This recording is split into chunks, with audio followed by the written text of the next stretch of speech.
Historically, disability services tended to be delivered in very large congregate settings, otherwise known as large-scale institutions, where people lived very shallow lives from the point of view of not being able to live to their full potential.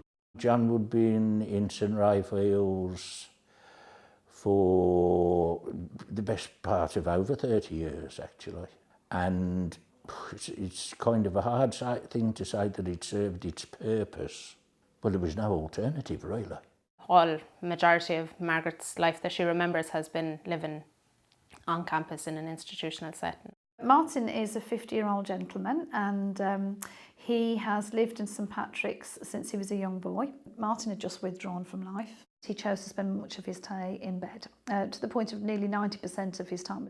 We actually thought he was near the end of life, so his life expectancy and what we expected, it was a very short period of time.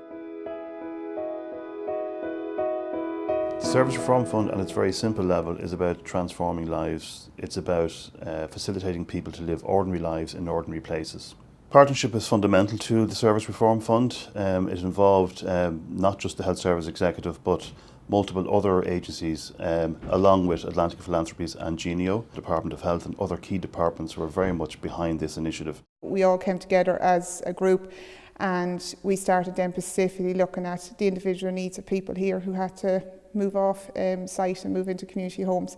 We've done quite a bit through SRF on capacity building, on changing behaviours to ensure that that value system, which is about person-centred approaches, is actually realised. They begin to see the individual for who they are.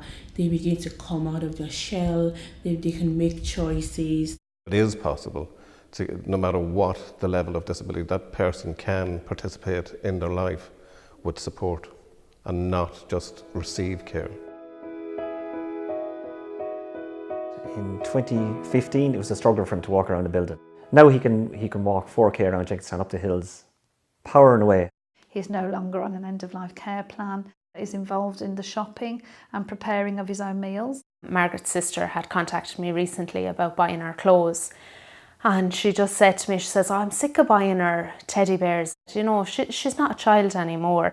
Margaret was always the little sister they had to mind, whereas now they were seeing her as an adult, and that was the intentional work that the staff team done to, you know, they have her dressed in appropriate clothes, they bring her shopping to appropriate places.